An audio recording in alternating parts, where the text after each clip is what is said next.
ये इम्पोर्टेंट है, ठीक है, उत्तरदायित्व वगैरह। 26 में खाद्य कारोबारकर्ता के दायित्व, 26 धारा 26 में 26 में खाद्य कारोबारकर्ता के उत्तरदायित्व दिए गए हैं। तो पहला, प्रत्येक खाद्य कारोबारकर्ता यह सुनिश्चित करेगा कि खाद्य वस्तुएं इस अधिनियम के अधीन बनाए गए नियमों और विनियमों की अपेक्षाओं को अपने नियंत्रणाधीन कारोबार के भीतर उत्पादन, प्रसंस्करण, आयात, वितरण और विक्रय के सभी प्रक्रमों पर पूरा करते हैं। सेकंड, कोई भी खाद्य कारोबारकर्ता ऐसे किसी खाद्य वस्तु का जो असुरक्षित है, मिथ्या छाप वाली है, जिसके अनुज्ञप्ति अपेक्षित है, तो लाइसेंस की शर्तों के अनुसार के सिवाय कर रहा है। सेकंड, खाद्य प्राधिकरण या केंद्र सरकार या राज्य सरकार द्वारा लोक स्वास्थ्य के हित में प्रतिषिद्ध है, ठीक है, लोक स्वास्थ्य के लिए प्रतिषिद्ध है। सेकंड ये कह रहा है 26 का, इसमें 5 पॉइंट दिए हुए 26 के सेकंड में, ठीक है। तो ऐसा करता है। तो अन्य उल्लंघन में स्वयं या अपनी ओर से किसी व्यक्ति द्वारा विनिर्माण, भंडारण, विक्रय का वितरण नहीं करेगा, ठीक है। तो इस अधिनियम के उल्लंघन में कोई ऐसा नहीं करेगा, ठीक है, ये कहता है। और तीसरा ये कहता है कि ऐसे व्यक्ति को नियोजित नहीं करेगा जो बीमारी से पीड़ित है, ठीक है, मतलब ऐसा सांसर्गिक रोग है जिससे कि दूसरे को छुआछूत की बीमारी लग सकती है, तो उसको नियोजित नहीं करेगा। 4 नंबर का है, ऐसी वस्तु की प्रकृति और क्वालिटी के बारे में विनिमयदार विनिश्चित रूप में लिखित में गारंटी नहीं देता है तब तक, मतलब कोई खाद्य कारोबार करता है किसी विक्रेता को किसी खाद्य वस्तु या तब तक विक्रय नहीं करेगा, ठीक तक, जब तक उसको गारंटी नहीं देते है कि वो ठीक क्वालिटी की है, ठीक है। 5वां, कोई खाद्य जो असुरक्षित है, किसी वर्ग या वितरण के खाद्य के बीच बेच, लाट या पारेषण का भाग है, वह माना जाएगा कि उस बेच, लाट या पारेषण के सभी खाद्य भी असुरक्षित है। मतलब जो कोई खाद्य जो असुरक्षित है तो ये माना जाएगा कि उसके जो भी भाग है वो सब असुरक्षित है, ये 5वां कहता है, ठीक है। तो ये था। 27 में आते हैं विनिर्माताओं, पक्षकारों, थोक विक्रेताओं, वितरकों और विक्रेताओं का दायित्व। 27 में क्या है, विनिर्माताओं, पक्षकारों, थोक विक्रेताओं और वितरकों का या विक्रेताओं का दायित्व क्या है, इसमें जो सेलर है उनका, ठीक है, वितरकों और विक्रेताओं का उत्तरदायित्व क्या है। पहला है इसका, किसी खाद्य पदार्थ का विनिर्माता या पैकर ऐसे खाद्य पदार्थ के लिए तब उत्तरदायी होगा जब वह इस अधिनियम और इसके अधीन बनाए गए नियम और विनियमों की अपेक्षा को पूरा नहीं करता है। तो भाई ये एक्ट कहता है कि ये सब चीज़ों को ध्यान में रख करके आपको कार्य करना है, और वो नहीं करता है, उल्लंघन करता है इस एक्ट का, तो वो उत्तरदायी होगा, ठीक है। सेकेंड है, थोक विक्रेता या वितरक इस अधिनियम के दिन किसी ऐसे खाद्य पदार्थ के लिए उत्तरदायी होगा, कब होगा, पहला उसके अवसान की तारीख के पश्चात उत्तरदायी की जाती है। भाई एक्सपायरी डेट निकल गई है और कर रहे हैं तो पहला ऐसे उत्तरदायी होगा। विनिर्माता के सुरक्षा अनुदेशों के उल्लंघन में भंडारित या प्रदायी की जाती है।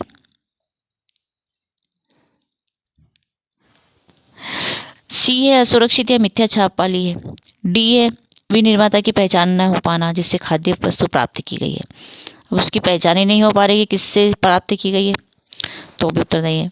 ई में, अधिनियम द्वारा बनाए गए नियम और विनियमों के उपबंधों के उल्लंघन में भंडारी की जाती है, उठाई धराई की जाती है, रखी जाती है। उल्लंघन करके मतलब भंडारित की जा रही, बनाई जा रही, रखी जा रही, यह जानते हुए प्राप्त की जाती है कि वह सुरक्षित है। 1 नंबर। तीसरा आता है, विक्रेता इस अधिनियम के अधीन ऐसे किसी खाद्य पदार्थ के लिए उत्तरदायी होगा। तीसरे में विक्रेता है, ठीक है, तो ऐसे खाद्य पदार्थ के लिए उत्तरदायी होगा, कैसे खाद्य पदार्थ के लिए, ए नंबर, उसके अवसान की तारीख वही सेम ही है, ठीक है। तो ये ए से इसमें क से ई तक दिया हुआ है, ये जानते प्राप्त किया जाता है कि वह सुरक्षित है, तो सेम ही है, ठीक है। 28 खाद्य को वापस लेने की प्रक्रिया है। 27 में तो ये उत्तरदायित्व है उनका विक्रय वगैरह करने वाले विक्रेता के, और 28 में खाद्य को वापस लेने की प्रक्रिया इसमें है, ठीक है।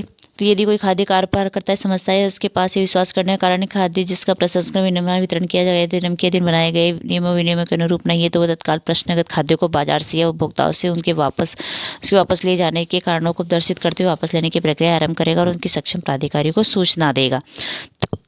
तो ठीक है, पहला ये है जोखिम है, ये है वो है, सूचना तत्काल देगा, सहायता करेगा, ठीक है। जो वापस लेने की प्रक्रिया है 28 में दी गई है, ठीक है।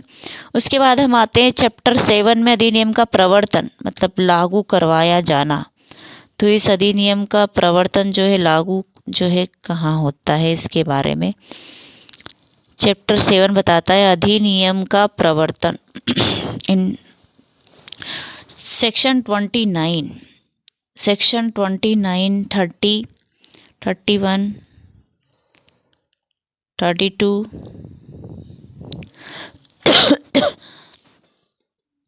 34, 5, 6,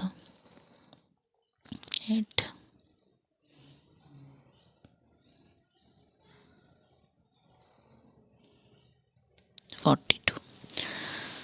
तो इसमें 29 से 42 सेक्शन इसमें दी गई है, मतलब हाँ ठीक है, 42 सेक्शन इसमें है चैप्टर 7 में। चैप्टर 7 में जो है 29 टू 42 सेक्शन दी गई है। चैप्टर 7 अधिनियम का प्रवर्तन, 29 में अधिनियम के प्रवर्तन के लिए उत्तरदायी प्राधिकारी के बारे में 29 में बताया गया है, ठीक है। अब 29 में मतलब उत्तरदायी प्राधिकारी हैं। राज्य का खाद्य सुरक्षा आयुक्त 30 में दिया हुआ है। धारा 30 में क्या है, राज्य का खाद्य सुरक्षा आयुक्त, तो राज्य सरकार इसमें अपॉइंट करती है इसको, ठीक है। राज्य का खाद्य सुरक्षा आयुक्त को कौन करता है अपॉइंट, राज्य सरकार करती है। इसका पहला सेक्शन बताता है, सेक्शन 30 का पहला, और कौन से कार्यों का पालन करेगा, तो वह लोक स्वास्थ्य के हित में सेकंड में दिया गया है, जो कृत्यों का पालन करेगा खाद्य सुरक्षा आयुक्त। लोक स्वास्थ्य के हित में किसी खाद्य वस्तु की संपूर्ण राज्य में उसके क्षेत्र के किसी भाग में ऐसी अवधि के लिए जो 1 वर्ष से अधिक की नहीं होगी, जो राजपत्र में अधिसूचित कर विनिर्देश की जाए, निर्माण, भंडारण, वितरण या विक्रय को प्रतिषिद्ध करना, ये कार्य करेगा 1 साल तक, ठीक है। किसी खाद्य वस्तु के संपूर्ण राज्य में उसके किसी क्षेत्रीय भाग में किसी अवधि के लिए जो 1 साल से अधिक की नहीं होगी, तो जो इस राज्य पर अधिसूचित के आदेश में विनिर्देश की जाए, विनिर्माण, भंडारण, वितरण या विक्रय को प्रतिषिद्ध किया जाएगा, ठीक है, 1 साल तक के लिए। तो ये सेकंड का ए नंबर है, ये काम करेगा ये, ठीक है, राज्य खाद्य सुरक्षा आयुक्त। इसको मतलब जो है अपॉइंट कौन करता है, स्टेट गवर्नमेंट करती है। 30 का पहला। उसके बाद हम आते हैं 31, खाद्य कारोबार या अनुज्ञापन और रजिस्ट्रीकरण। खाद्य कारोबार या अनुज्ञापन और रजिस्ट्रीकरण जो है धारा 31 में होता है, ठीक है।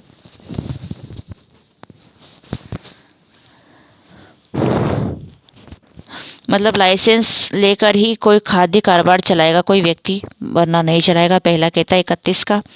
और सेकंड ये कहता है कि अन्य उद्योग या छोटे खाद्य कारोबार को लागू नहीं होगी, किंतु इस सेम को मानव उपभोग के लिए।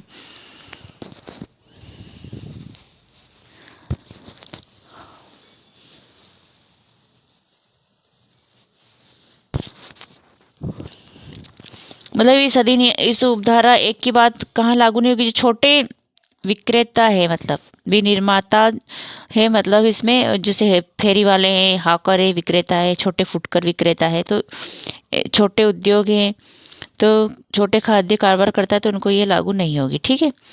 ये वाली बात कह रहा है उपधारा 2।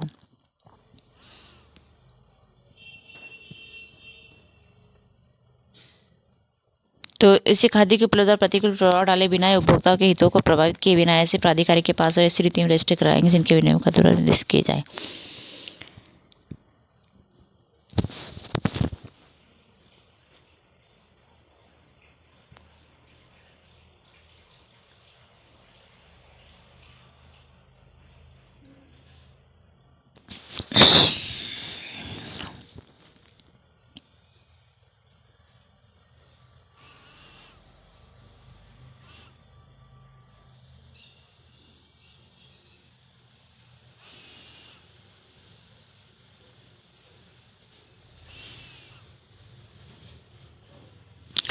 ठीक है, इसे पढ़ लीजिए। वैसे इसमें इसका ये देखिए, सब सेक्शन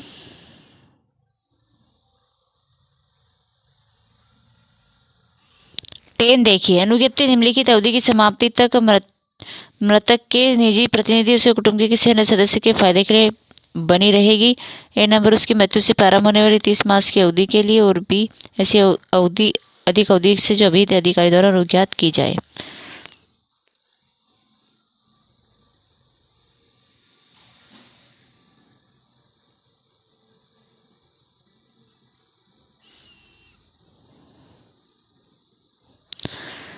आता है सेक्शन 32 सुधार सूचनाएं। सुधार सूचनाएं जो है 32 में सुधार सूचनाओं के बारे में बात है। ठीक है, सुधार की सूचनाएं जो दी जाती है वो 32 में दी जाती है, 32 में दी जाती है। ठीक है, तो सुधार सूचनाएं क्या है भाई, पहला देख लेते हैं। यदि भी अधिकारी के पास ये विश्वास करने के लिए युक्तियुक्त आधार है कि खाद्य कारोबारकर्ता के ऐसे किसी भी नियमों का पालन करने में असफल रहा है जिन्हें वह धारा लागू होती है, और वह उस खाद्य कारोबारकर्ता पर एक सूचना तामील कर सकेगा, जिसे इस अधिनियम के अनुसार सुधार सूचना कहा गया है। ठीक है, तो सुधार सूचना के मतलब क्वेश्चन आ सकता है, सुधार सूचना क्या है। सुधार सूचना जो है 32 में दी गई है। ठीक है,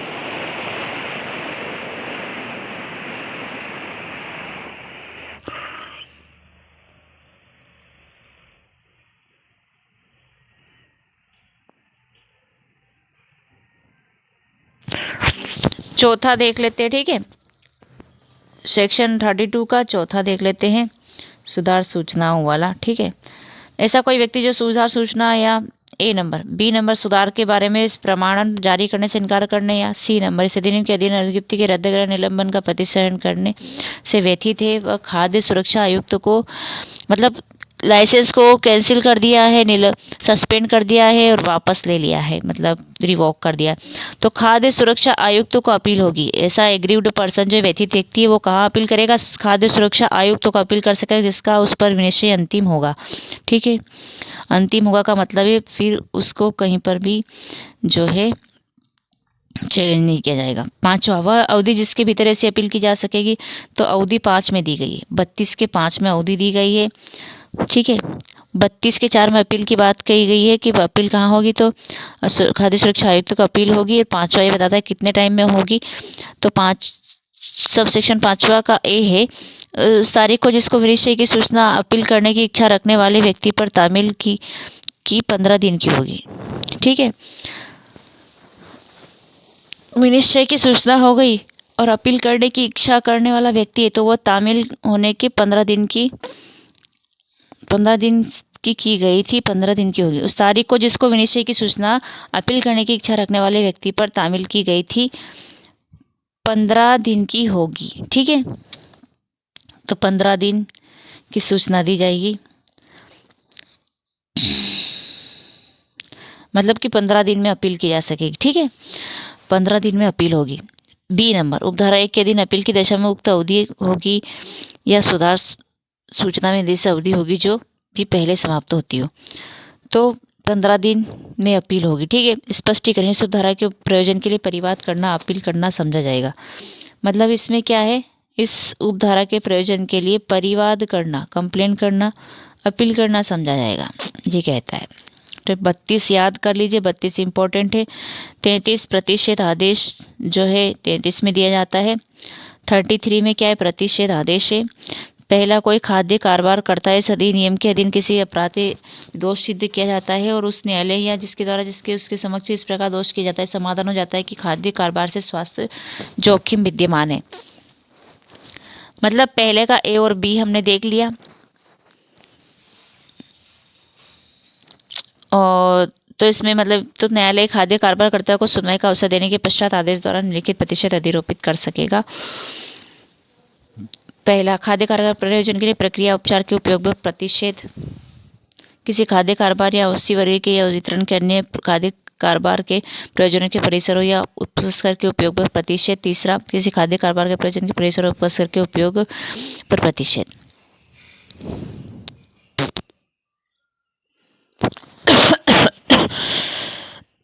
सॉरी।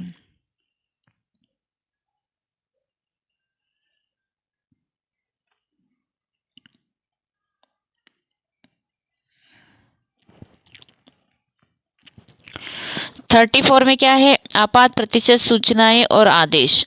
आपात प्रतिशत सूचनाएं और आदेश जो है 34 में किए जाते हैं। ठीक है,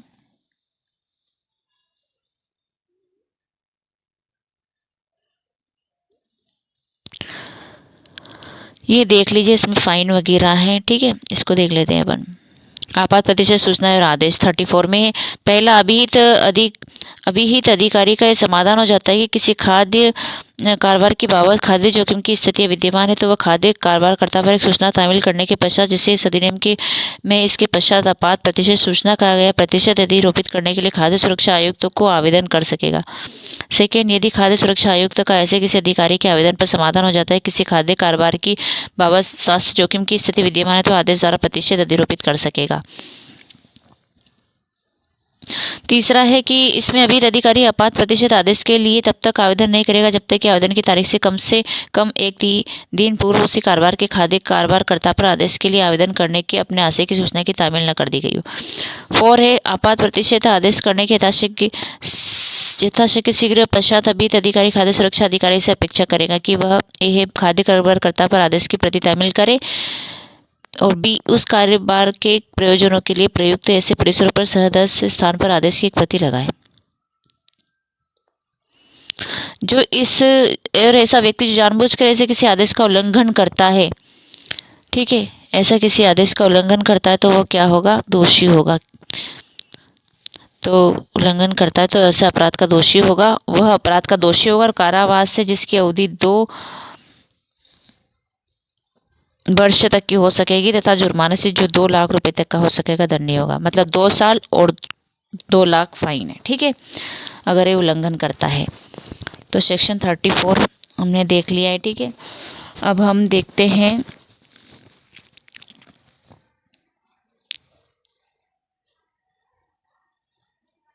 धारा 35। आपात प्रतिशत सूचनाएं और आदेश 34 में किया जाता है। 35 में खाद्य विषाक्तता की अधिसूचना 35 में दी जाती है।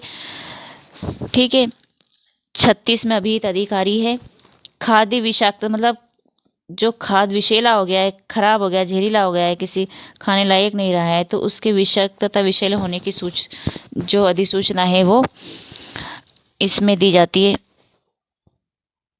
खाद्य प्राधिकारी करता है, ठीक है, कि विषाक्त घटनाओं की रिपोर्ट करे।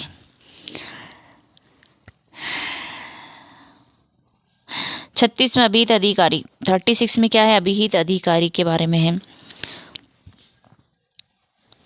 प्रत्येक जिले के लिए एक अभिहित अधिकारी होगा।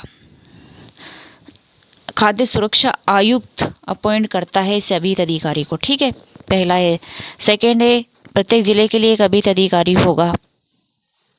तो मतलब अभिहित अधिकारी जो कौन क्या क्या रैंक होगी उसकी, ये पहले में बताता है। 36 के पहले में खाद्य सुरक्षा आयुक्त उसे अपॉइंट करेगा और उपखंड अधिकारी की पंक्ति के बराबर होगा, नीचे का नहीं होगा। ठीक है, तो उपखंड अधिकारी सब डिवीजन ऑफिसर की रैंक का होगा। सेकेंड में प्रत्येक जिले के लिए एक अभिहित अधिकारी होगा। तीसरा, अभिहित अधिकारी द्वारा किए जाने वाले कृत्य निम्नलिखित होंगे। क्या क्या करेगा, खाद्य कारोबार कर्ताओं को अधिकृत जारी करना, उन्हें रद्द करना, तो उनको लाइसेंस ग्रांट करेगा और उन्हें कैंसिल करेगा। बी में ऐसी किसी खाद्य वस्तु के विक्रय को प्रतिष्ठित करना जो अधिनियम या इसके अधीन बनाए गए नियमों और विनियमों से उपबंध में उल्लंघन में है। ठीक है, उपबंध के उल्लंघन में। अभिहित अधिकारी 36 में दिया गया है। और उसके बाद अपन आते हैं, आगे बढ़ो। 37 में खाद्य सुरक्षा अधिकारी। खाद्य सुरक्षा अधिकारी जो है 37 में है। खाद्य सुरक्षा अधिकारी 37 में खाद्य सुरक्षा अधिकारी के बारे में बताया गया है। तो खाद्य सुरक्षा अधिकारी को खाद्य सुरक्षा आयुक्त ही अपॉइंट करता है।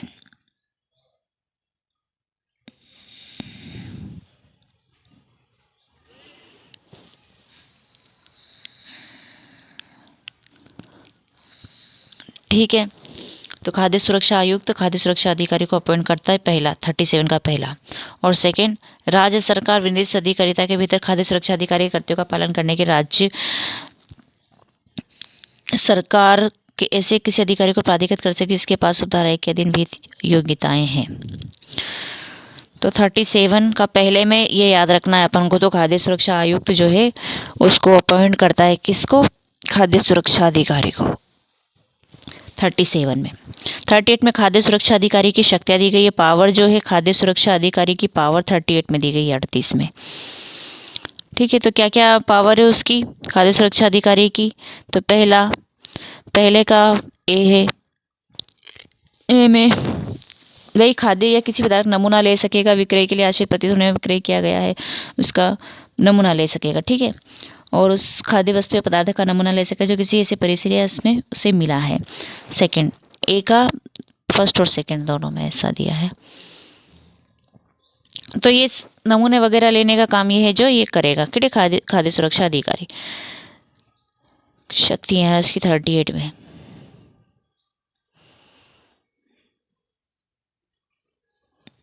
निरीक्षण वगैरह करना, नमूना लेना, नष्ट करना, ये सारी चीज़ें वो कर सकता है, प्रवेश कर सकेगा। 5 में खाद्य सुरक्षा अधिकारी मतलब 38 खाद्य सुरक्षा अधिकारी की शक्ति 38 में दी गई है। 38 का 5वां है सबसेक्शन 5। खाद्य सुरक्षा अधिकारी इस धारा के अधीन किसी स्थान में प्रवेश करने और उसका निरीक्षण करने की शक्तियों का प्रयोग करते हुए था। साथ ही सीआरपीसी के अधीन किए गए तलाशी वारंट का निष्पादन करने वाले पुलिस अधिकारी द्वारा किसी स्थान की तलाशी लेने निरीक्षण करने संबंधी संहिता के अनुसार में कार्य करेगा। सीआरपीसी के अकॉर्डिंग उपबंधों के अनुसार वो कार्य करेगा, तलाशी सर्च वगैरह की। ठीक है, निरीक्षण करने प्रवेश करने। तो 25 में मतलब 38 के 5वां ये कहता है। अब हम आते हैं 39 में कतिपय मामलों में खाद्य सुरक्षा अधिकारी का दायित्व।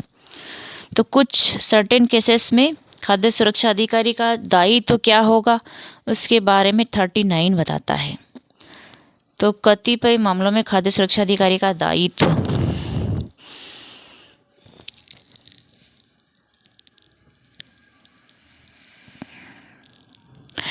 तो इसका ए नंबर तंग करने की दृष्टि से कोई किसी युक्ति आधार के बिना किसी खाद्य वस्तु या उपद्रव्य का अभिग्रहण करता है। बी ए किसी व्यक्ति को क्षति पहुंचाने या विश्वास करने के कारण के बिना कि ऐसा कृत्य उसके कर्तव्य के निष्पादन के लिए आवश्यक कोई अन्य कृत्य करता है। युक्तियुक्त आधार के बिना करता है, तंग करने की दृष्टि से करता है, खाद्य सुरक्षा उपद्रव्य अभिग्रहण करता है, क्षति पहुंचाने के लिए अविश्वास करने के कारण के बिना कि ऐसा कृत्य उसके कर्तव्य के निष्पादन के लिए आवश्यक कोई अन्य कृत्य करता है। ऐसे नियम के अधीन उस अपराध का दोषी होगा और ऐसी शास्ति का जो 1 लाख रुपए तक होगी दायी होगा। ठीक है, तो दोषी माना जाएगा वो और 1 लाख रुपये उससे फाइन लिया जाएगा। और उसके बाद परंतु यदि किसी खाद्य सुरक्षा अधिकारी के विरुद्ध कोई मिथ्या परिवाद किया जाता है तो ऐसा साबित हो जाता है तो परिवादी इस अधिनियम के अधीन अपराध का दोषी होगा और वह जुर्माने से जो 50,000 रुपये से कम का नहीं होगा किंतु जो 1 लाख रुपए तक का हो सकेगा दंडनीय होगा।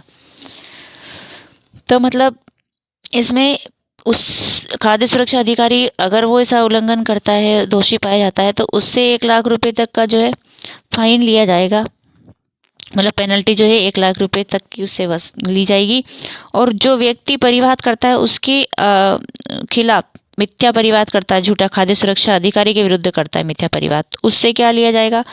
तो वो भी दोषी माना जाएगा और उसे जुर्माना 50,000 रुपये से कम का नहीं हो किंतु जो 1 लाख रुपए तक का हो सकेगा। तो मिनिमम 50,000 और मैक्सिमम 1 लाख है। ठीक है, 40 में क्रेता द्वारा खाद्य का विश्लेषण कराया जा सकना, धारा 40 ये कहता है। 41 तलाशी अभिग्रहण अन्वेषण अभियोजन की शक्ति और उनकी प्रक्रिया। 41 में तलाशी अभिग्रहण अन्वेषण अभियोजन की शक्ति और उनकी प्रक्रिया जो है इसमें दी गई है 41 में। तो वही सीआरपीसी के प्रोविजन के अकॉर्डिंग इसमें कार्यवाही होगी तलाशी वगैरह की। तो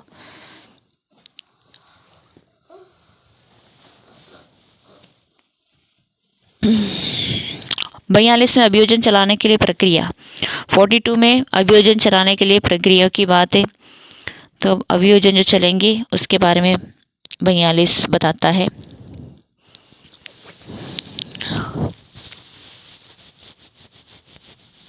तो इसमें क्या है, इसका चौथा देखते हैं। चौथा, खाद्य सुरक्षा आयुक्त यदि वह ठीक समझता है कि अपराध की गंभीरता के अनुसार केंद्रीय सरकार द्वारा विहित अवधि के भीतर विनिश्चित करेगा कि मामले को ए नंबर 3 वर्ष तक की अवधि के लिए कारावास से दंडनीय अपराध की दशा में मामूली अधिकारिता के किसी न्यायालय को निर्दिष्ट किया जाए। मतलब 3 साल तक के कारावास से दंडनीय अपराध किया है तो मामूली अधिकारिता वाली न्यायालय को निर्दिष्ट किया जाएगा।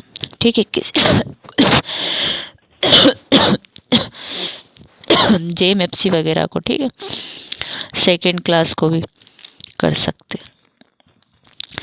तो इसमें मामूली अधिकारिता है, मतलब जैसे 30 नंबर 3 वर्ष से अधिक की अवधि के लिए कारावास से दंडनीय अपराधों की दशा में किसी विशेष न्यायालय को निर्दिष्ट किया जाएगा।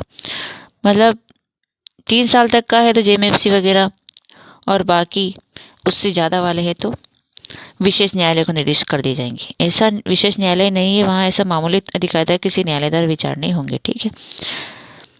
और खाद्य सुरक्षा आयुक्त अपने विनिश्चय सभी अधिकारी और खाद्य सुरक्षा अधिकारी संसूचित करेगा। 5वां नंबर का केस है इसका, सब सेक्शन 5। अभियोजन विशेष न्यायालय के समक्ष अभियोजन चलाएगा, और यदि नमूना धारा 40 के अधीन लिया गया था तो ऐसे सूचना के तक विधि भेजी जाएगी। चैप्टर 8 में आते खाद्य विश्लेषण।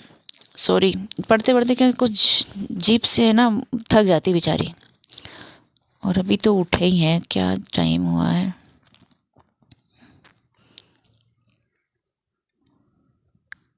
चैप्टर 8 में खाद्य विश्लेषण दिया है। सेक्शन 43 में प्रयोगशालाओं, अनुसंधान संस्था और परामर्श खाद्य प्रयोगशालाओं की मान्यता और प्रत्यायन जो है 43 में दिया गया है, ठीक है।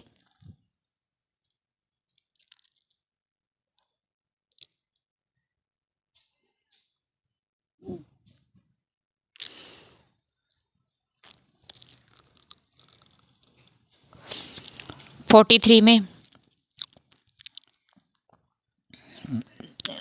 प्रयोगशाला अनुसंधान संस्था परामर्श खाद्य प्रयोगशाला की मान्यता प्रत्यायन 43 में होता है। 44 में खाद्य सुरक्षा लेखा परीक्षा के लिए संगठन या अभिकरण की मान्यता होती 44 में। 45 में खाद्य विश्लेषक है। 45 में क्या है, खाद्य विश्लेषक है। 46 में खाद्य विश्लेषक के कृत्य दिए गए हैं। 46 में वही नमूना वगैरह लेना, तो ये 46 में खाद्य विश्लेषक के कृत्य हैं। 47 में नमूना लेना और विश्लेषण करना है। चैप्टर 9 में आते हैं अपराध और शास्तियाँ। ये है वेरी मोस्ट इम्पोर्टेंट। इसमें अपराध और शास्तियों के बारे में दिया गया है, क्या पेनल्टीज होगी, क्या अपराध होंगे, कैसे होंगे, उसके बारे में। 48 चलो चैप्टर 9 में अपराध और शास्तियाँ दिए गया है। 48 अपराधों से संबंधित साधारण उपबंध 48 में दिया गया है।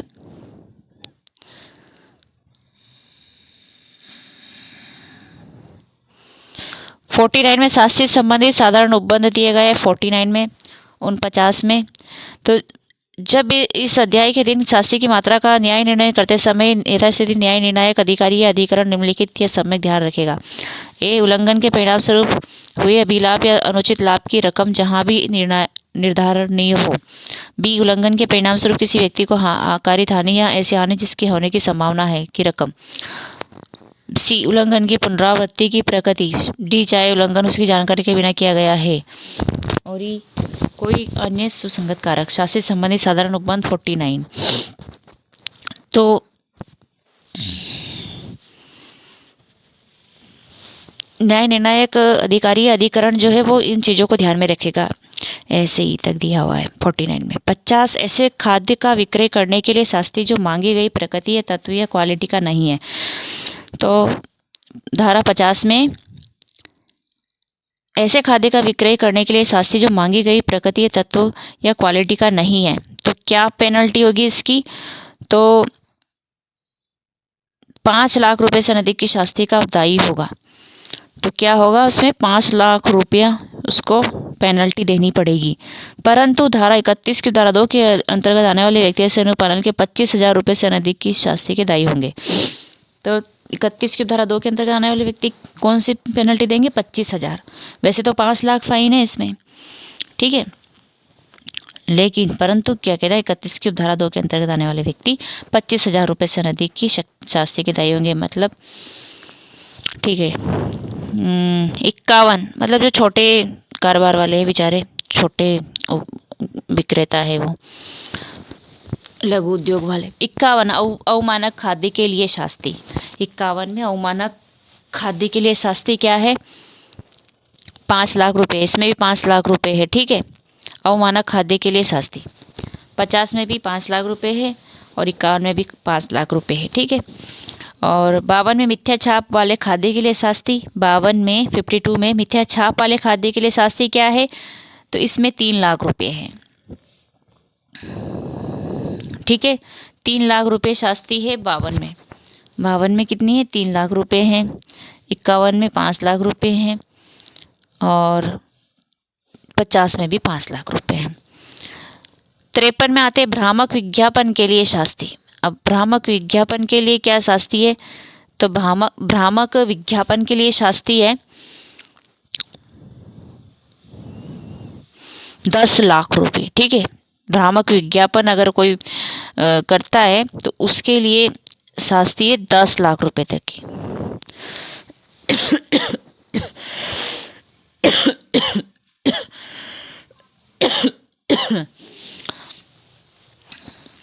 याद रखिएगा, भ्रामक विज्ञापन दे रहे हैं जिससे भ्रम हो जाता है कि अच्छी क्वालिटी का है लोगों को, तो 10 लाख रुपए तक की पेनल्टी है उससे। ठीक है, ये जरूर याद रखिएगा। 53 में 10 लाख की।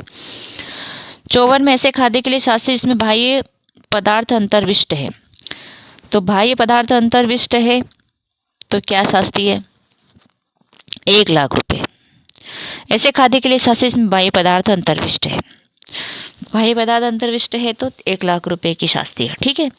55 में खाद्य सुरक्षा अधिकारी के निर्देशों का अनुपालन करने में असफल रहने के लिए शास्ति। खाद्य सुरक्षा अधिकारी के निर्देशों का अनुपालन करने में असफल रहने के लिए शास्ति। 55 में क्या है शास्ति?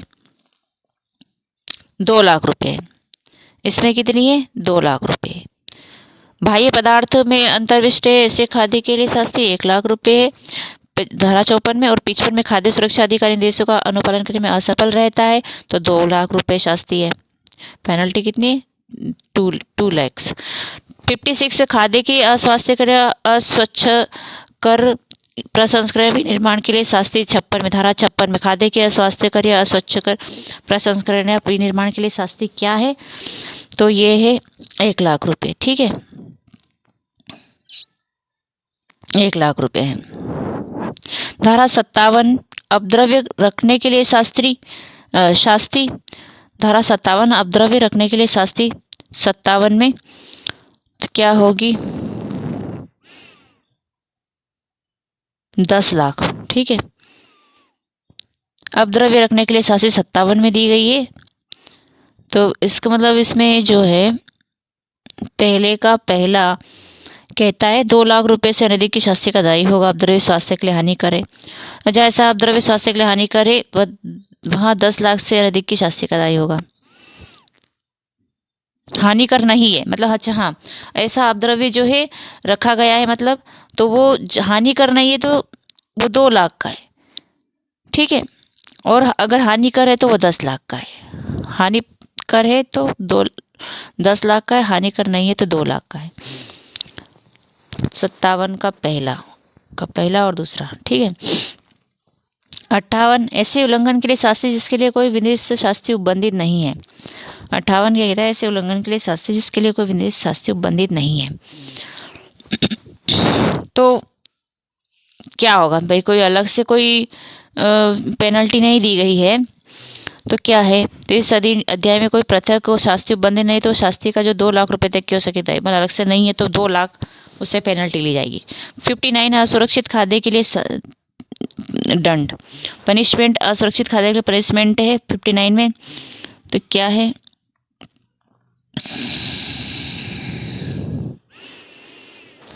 इसमें 5 पॉइंट दिए गए हैं, सब में अलग अलग फाइन दिया गया है। ठीक है, तो पहला 1 लाख रुपए तक का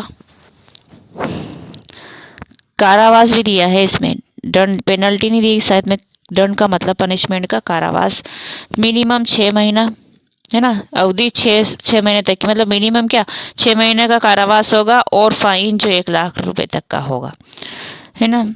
क्षति कारित नहीं होती है ना। असफलता का उल्लंघन के परिणाम सब क्षति कारित नहीं होती, क्षति नहीं होती है कितना 6 महीने का कारावास है और 1 लाख रुपए का फाइन है। और सेकंड इसका कहता है उल्लंघन कोई घोर क्षति कारित नहीं होती है, कोई घोर क्षति कारित नहीं होती है उल्लंघन के परिणाम स्वरूप तो क्या होगा? घोर क्षति मतलब क्षति तो होती है लेकिन घोर क्षति नहीं होती है तो कितना होगा? 1 साल तक का तो कारावास है और फाइन कितना 3 लाख। ठीक है, और तीसरा क्या कहता है, उल्लंघन के परिणाम स्वरूप कोई घोर क्षति होती है ना घोर क्षति, तीसरा ये कहता है तो क्या होगा, 6 वर्ष तक का कारावास, वही 6 वर्ष तक का दे रहे हैं यहाँ पर, तो 7 नहीं है यहाँ पर, अलग ही डिफरेंट पनिशमेंट है। 6 साल तक का कारावास और फाइन कितना, 5 लाख रुपए तक का, और फाइन 5 लाख रुपए तक का, ये जरा याद रखिएगा। तो असुरक्षित खाद्य के लिए दंड है इसमें 59। में अभिग्रहित वस्तुओं के साथ छेड़छाड़ करने के लिए, सॉरी अभी एक और बच गया हमारा, 4 नंबर का बच गया इसमें 59 में 4 नंबर का, जैसे असफलता उल्लंघन के परिणाम स्वरूप मृत्यु हो जाती है तो क्या पनिशमेंट होगा, तो मृत्यु हो जाती है तो वह कारावास जिसकी अवधि 7 वर्ष से कम की नहीं होगी किंतु जो आजीवन कारावास तक की हो सकेगी, और जुर्माने से जो 10 लाख रुपए से कम का नहीं होगा, दंड नहीं होगा। तो मृत्यु हो जाती है अगर असफलता के परिणाम स्वरूप उल्लंघन में, तो 7 साल से कम का नहीं होगा, तो मिनिमम क्या होगा, 7 साल का कारावास है, किंतु जो आजीवन कारावास तक का हो सकेगा, और जुर्माने से फाइन कितना होगा, 10 लाख रुपए तक का। ठीक है। 60 में अभिग्रहित वस्तु के साथ छेड़छाड़ करने के लिए दंड, अभिग्रहित वस्तु के साथ छेड़छाड़ करने के लिए, ये इंपॉर्टेंट सेक्शन है 59 के, जरूर याद रखिएगा, ये वेरी मोस्ट इंपॉर्टेंट है। 60 में अभिग्रहित वस्तु के साथ छेड़छाड़ करने के लिए दंड क्या है, 6 महीने की सजा और फाइन 2 लाख रुपए। ठीक है, 6 महीने की सजा और जुर्माना जो है 2 लाख रुपए तक। 61 मिथ्या सूचना के लिए दंड, मिथ्या सूचना देता है तो क्या पनिशमेंट है, मिथ्या सूचना के लिए 3 महीने का कारावास है और 2 लाख रुपए फाइन है। ठीक है, तो 3 महीने का कारावास और 2 लाख रुपए फाइन है, मिथ्या सूचना देता है तो 3 महीने का कारावास। 61 में मिथ्या सूचना के लिए पनिशमेंट कहाँ दिया गया, तो 61 में दिया गया है, कितना कारावास है, 3 महीने का, और फाइन 2 लाख रुपए तक का। 62 किसी खाद्य सुरक्षा अधिकारी को बाधा पहुंचाने या प्रतिरूपण के लिए दंड। 62 में किसी खाद्य सुरक्षा अधिकारी को बाधा पहुंचाने प्रतिरूपण के पनिशमेंट जो है 62 में है, क्या होगा, 3 महीने का और फाइन 1 लाख रुपए तक का। 3 महीने का कारावास है और फाइन 1 लाख रुपए तक का। ठीक है ये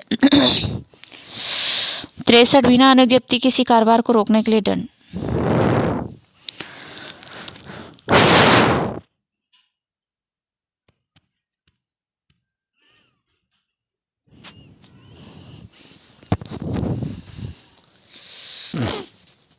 क्या होगा इसमें, 6 महीने का कारावास और फाइन 1 लाख रुपए तक का। 6 महीने का कारावास, फाइन 1 लाख रुपए तक का। 63 में बिना अनुज्ञप्ति किसी कारोबार को रोकने के लिए दंड।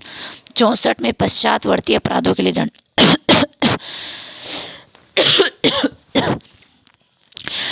64 में क्या है, पश्चातवर्ती अपराधों के लिए दंड है 64 में।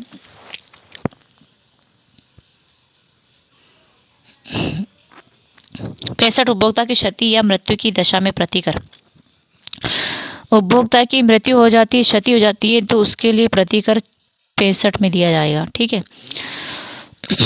तो कितना होगा, मृत्यु हो गई है तो 5 लाख, कम से कम 5 लाख। ठीक है, अधिकतम राशि तो नहीं दी गई है लेकिन कम से कम 5 लाख। घोर क्षति हुई है तो 3 लाख, 3 लाख से अनधिक राशि, इसमें बता दिया गया है 3 लाख से ज़्यादा नहीं हो। घोर क्षति होगी तो 3 लाख तक की। ठीक है, और मृत्यु की दशा में कम से कम 5 लाख बताए, अधिक बताए नहीं, और भी दिया जा सकता है। मतलब सी में क्षति की अन्य दशाओं में 1 लाख रुपए से अधिक की राशि। भाई छोटी मोटी चोट आई है, छोटी मोटी क्षति हो गई है, मतलब चोट क्या मतलब छोटी मोटी क्षति हो गई, उसको छोटा मोटा नुकसान हुआ है तो 1 लाख रुपए से अधिक की राशि। ठीक है, घोर क्षति होती है तो क्या है, 3 लाख से अधिक की राशि, 3 लाख तक की। मतलब मृत्यु हो जाती है तो कम से कम 5 लाख।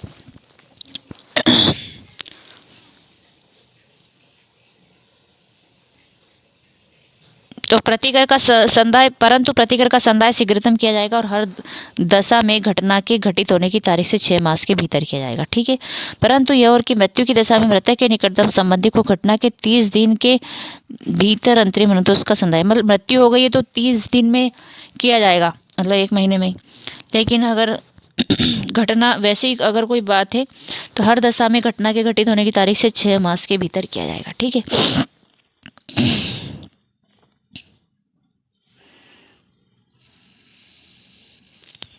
66 में कंपनी द्वारा अपराध बताए गए हैं, तो कंपनी जो का भार साधक जो है वो भागी होगा, सचिव प्रबंधक। कंपनी द्वारा अपराध 66 में, 66 में कंपनी द्वारा अपराध बताए गए। 67 में खाद्य पदार्थों के आयात के मामले में इस अधिनियम के उपबंधों के उल्लंघन के लिए शास्ति किसी अन्य अधिनियम में उपबंधित शास्त्रों के अतिरिक्त होगी। 67 ये कहता है। चैप्टर 9 हो गया पेनल्टीज के बारे में।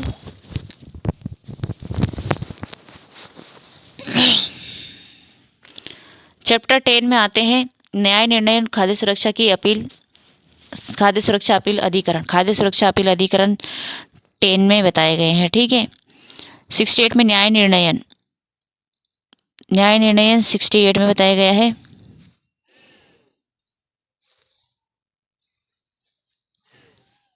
भाग जाता है पीडीएफ है। 48 to 66, 48 to 67 तक जो है चैप्टर 9 था। अब चैप्टर 10 में 68 से है। न्याय निर्णय अधिकार 68 में दिया गया है। 69 अपराधों के शमन की शक्ति, अपराधों के शमन की शक्ति 69 में है।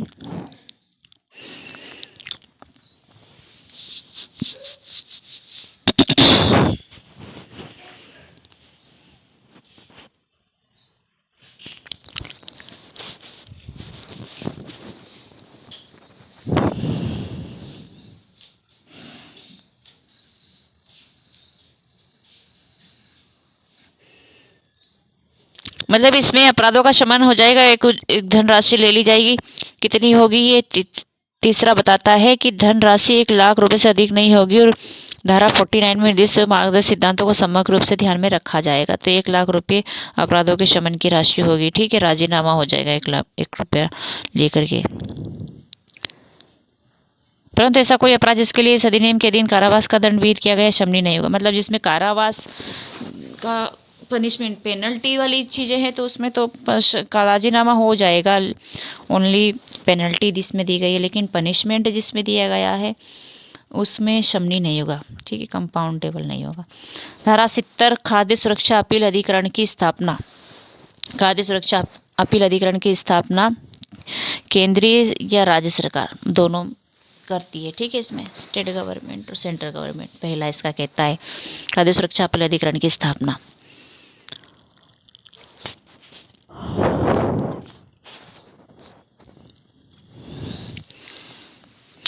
कौन होगा इसका पीठासीन अधिकारी? अरे भाग जाता है ये बार बार वहाँ हाथ लगते ही।